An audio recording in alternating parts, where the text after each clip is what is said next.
everybody. Welcome back to the Pauper Premier League, sponsored by Cool Stuff Inc. and Wizards of the Coast. I'm Kendra Smith, Maverick Girl, and we got Alex Ullman here. Hey, I'm back. How's it going? Took a round off. I'm good. You know, Adam was having some connection issues. So we are bringing me back in. If you're hearing a little background noise, we're trying to figure that out, so we apologize on that. But we have interesting match coming up. So right now we have Michael Bonde at 4 wins. Is he at 3 or 4 wins right now? He's at 3 wins. So he went 2-1 in week 1, and now he's 3-1.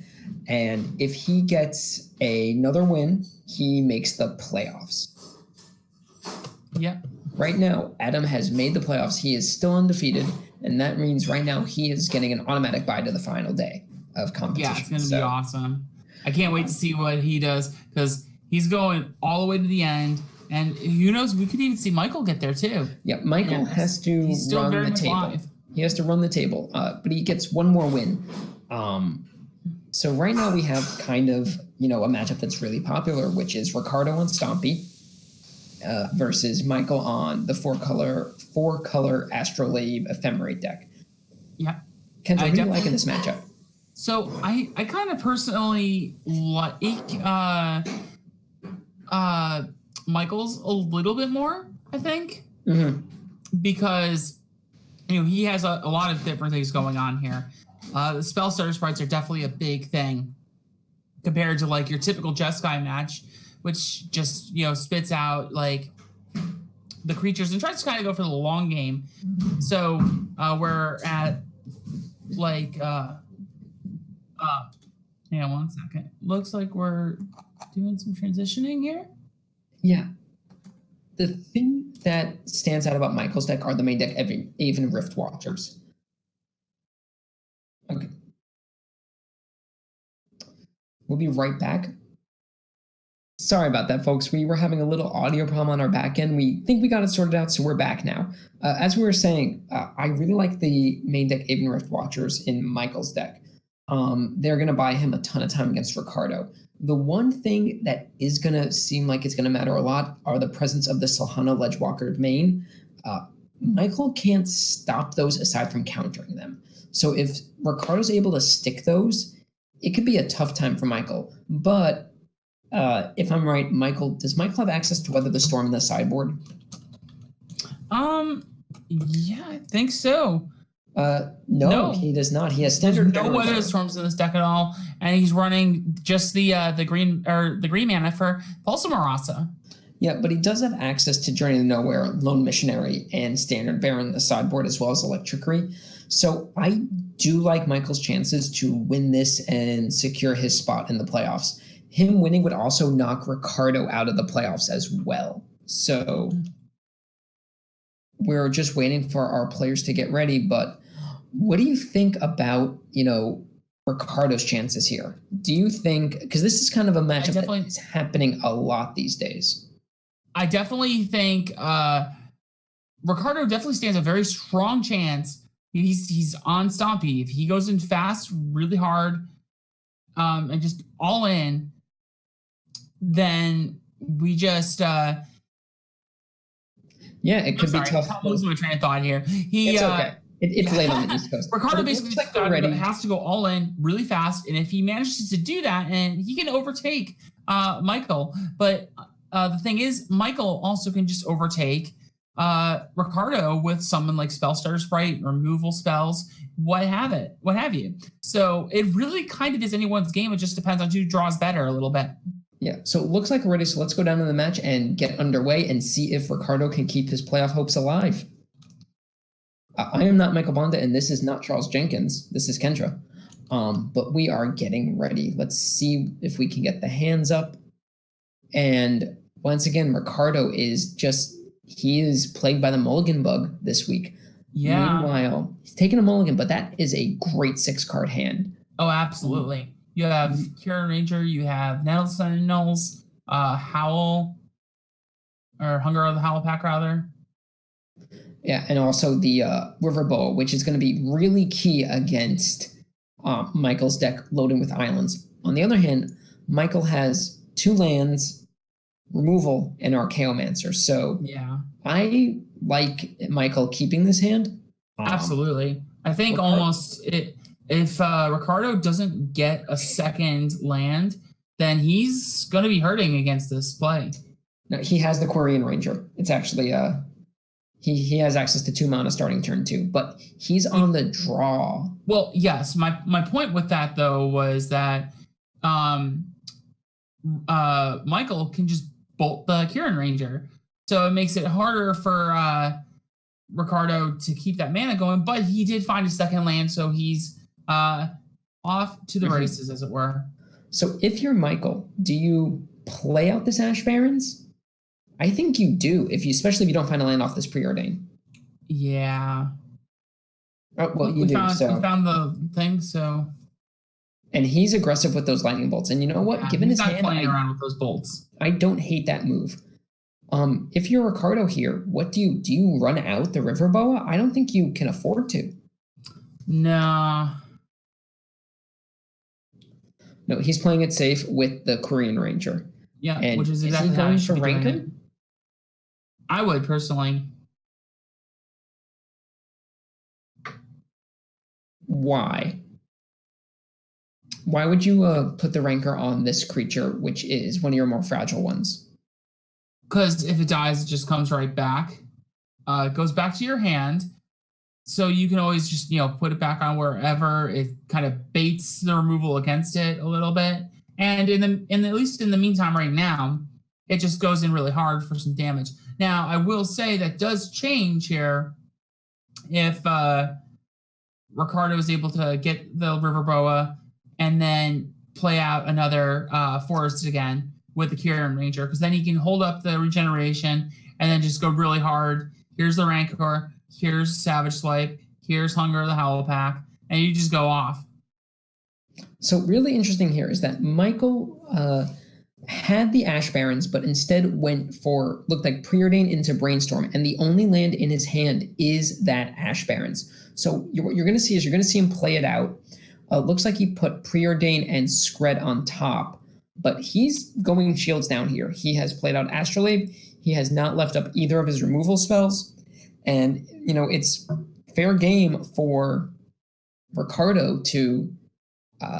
Looks like he is going to be able to Burning-Tree Emissary Boa and then leave up mana for regeneration. Yeah, but unfortunately, what's going to happen is Michael's going to just have it. He's going to have 2 removal spells, and that's going to do it for that River Boa. Yeah, but that kind of leaves Michael far down on resources. He'll be done. He will be out of removal. He's going to be leaning on the top of his deck to get to the Archaeomancer to get that back, and I kind of like Ricardo's position here.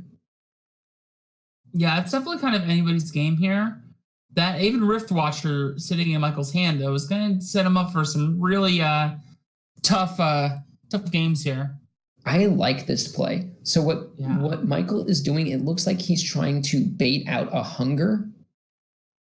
And if he does, what's going to end up happening is, because the right play is to put Hunger on the River Boa, but if Ricardo goes for the Hunger, he's going to get blown up by the Skred. And I think Michael played this it was a very smart play. Yeah. And Ricardo doesn't fall for it. Ricardo did not take the bait. I mean, Ricardo is also a very good player who has played this matchup multiple times as well, I'm sure. Absolutely. Or at least is very familiar with it. His username on in places like Twitter isn't Stompy for nothing. Yeah. So Michael buying himself some time with this Skred. All right. But you know what? Ricardo's only getting in for another 1 point.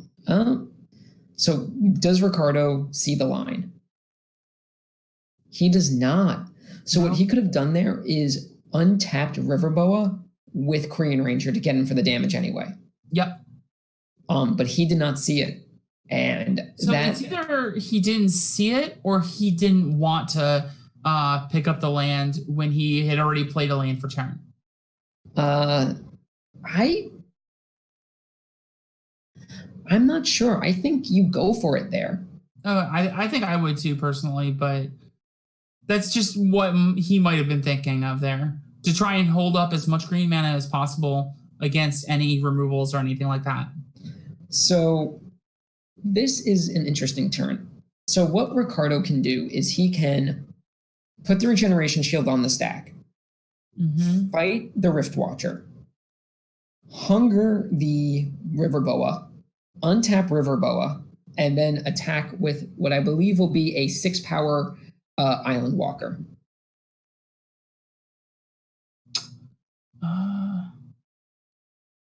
No, it'll be 7 power. 7? No, 6. It doesn't get any pump from the Savage Swipe because it has 4 power right now. Oh, you're right, 7. I'm sorry. I thought it had 3 power. Yeah, 7. Because the hunger. Yeah.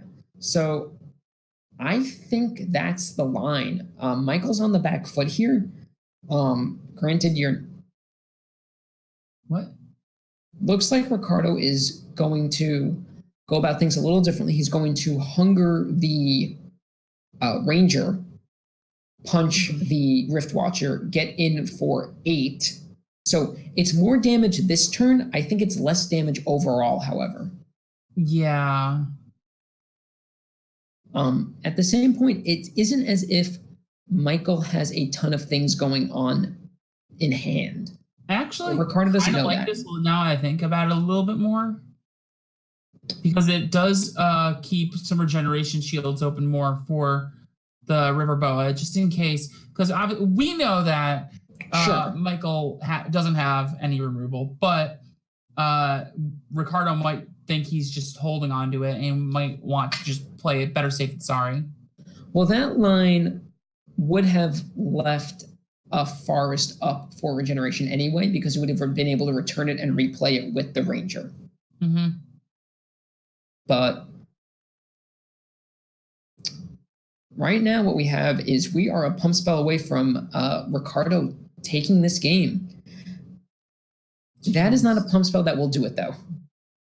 Nope. But I would, if I was in Ricardo's shoes, I would slam that guide right on onto the River Boa. So what I would do is I would float 3 mana and pick up a land with Quirion Ranger and then replay the land. That way, you know, Michael's sitting here bluffing some removal. That's how you deal with it. But you can also just stick the landing on that elephant guide. I think that's the most important thing that you want to be doing right now. Just look at how many cards are in Michael's graveyard right now. He has tons of stuff in his graveyard, but he just wasn't able to deploy his defenses quick enough to get around Ricardo's threats. Yeah, absolutely.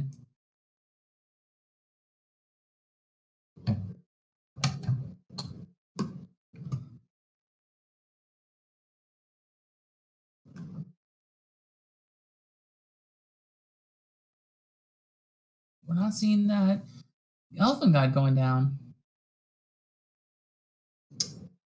You know, it does change the clock, so I'm not quite sure what Ricardo was doing. But we'll have to see. Yeah. So what I'm thinking is he may not have noticed that line. Oh, I see kind of what he's trying to do now. I don't know that I agree with it necessarily. He wants to kind of keep up the River Boa for some reason here, but I think he might have just realized the line too late.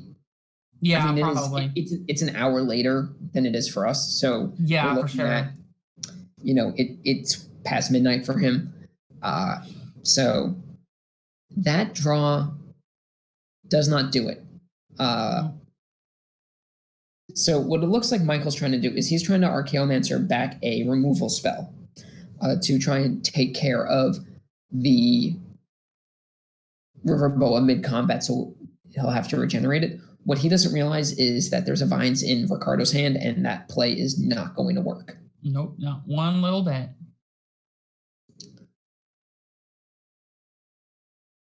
So looks like we're going to game 2, where Ricardo will be on the draw, and Michael will be able to bring in a ton of cards.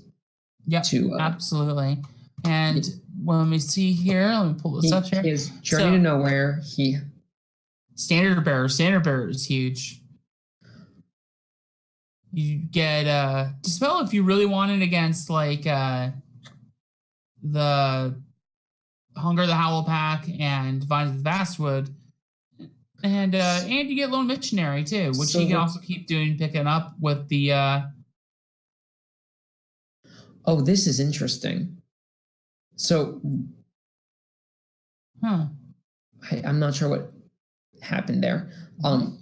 Michael did not try to Skred, and Ricardo did not go for the kill. At this point, though, it doesn't look like it's going to matter because I don't think there's anything Michael can do to stop lethal next turn. He's at 1. Like, if Ricardo forgot to de-sideboard and had Gutshot in his deck, which is not possible because this is Magic Online, that is about all that could happen. Mm-hmm. 2 Skreds, though, could potentially buy time. No, unfortunately, it's not going to be able to get there. Well, Michael doesn't know about the Vines, so he thinks he has time. But we know that he has no time. Because he has to Skred something. Interesting.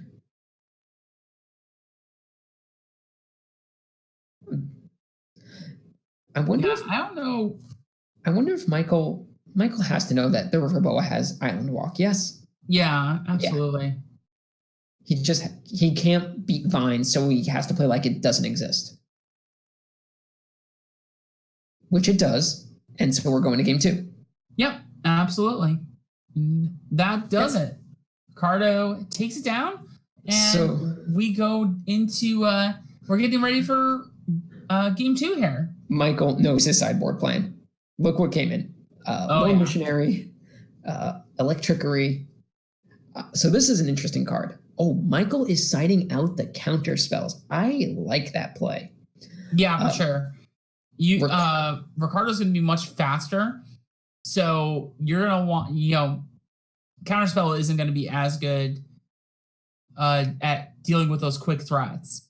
But what Ricardo brought in is he brought in Gutshot and Hidden Spider. Kendra, can you tell us about Hidden Spider? Hidden Spider? Oh boy, can I tell you about Hidden Spider? That card is something crazy. It's old. It's from Urza Saga. It's a 1 mana 3/5, kinda. Yeah, so it's a 1 mana, and it is a 3/5, but only once your opponent plays a creature with flying. So when your opponent is playing Mulldrifters, when your opponent is playing Spellstutter Sprites, and you're aware of that, card is actually quite good. And it is going to be very good here. Absolutely. I mean, this is the kind of hand that Ricardo needs, because he can lead with Hidden Spider, and that shuts off so much of what is in Michael's hand. Michael now cannot evoke Mulldrifter without turning on a 3/5. And Michael, you can almost feel the Shadow Pause where that card hit the battlefield. This Spellstutter Sprite is going to look so bad when it turns on a 3/5 reach creature. If you're Ricardo, do you run out River Boa here? He did not. I would. He's respecting Counterspell. He's respecting a card Michael did not put into, Michael took out. I think Ricardo's waiting to be able to resolve 2 threats in a turn. Yeah. And this is not going to benefit it's not going to benefit Michael. Michael does not have cards that can deal with. Michael is drawing all the wrong cards here. Yeah. And at some point, do you just run out the Mulldrifters? Maybe next turn, but not now. I don't think I want to run out Mulldrifter. Interesting. I think Michael realizes that that thing is getting turned on at some point anyway, so might as well turn it on now and get some value out of this Spellstutter Sprite. But for sure, we are going to see a River Boa, and it's probably not going to get suited up. No, especially not with like Michael does have outs here. Skred is pretty good against the 3/5. Yep, absolutely. Haste. Technically not haste, but so this is interesting. Definitely going in on a River Boa, or he may still be respecting. I think if I'm Ricardo here, I just put 3+1/+1 counters on the spider. Yeah, I see what you're getting at. Like you are going to make a 8/8 trampler potentially, and so it's I just see what he's trying to do. He looks like he's going to try and bait any counter magic or anything with a Rancor first, and see if the coast is clear. And it is. So I think, yeah. Yep, he's going in on the hunger here. So Michael only has a few turns to draw any sort of answer. Absolutely, because what's also going to happen most likely now is Ricardo looks at this and goes, oh, hey, the coast is quite clear, so we might actually just see Elephant Guy just come down next turn. These are the world's saddest Mulldrifters. Yeah. Michael does not have any real impressive life gain. What he needs now is to rip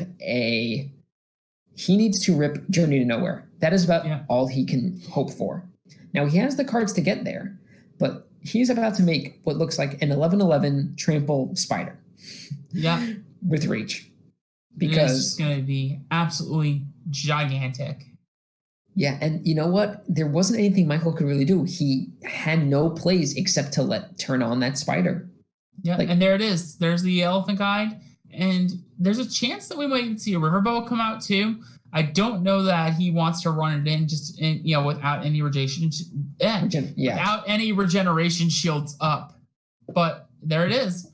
He sees that Michael is not hitting any of his red sources, so that River Boa is pretty clear.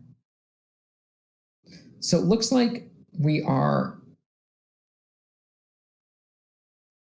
Michael's evoking Mulldrifter, hoping to draw something. Lightning, Preordain, and Island, and this is going to put him up to 11.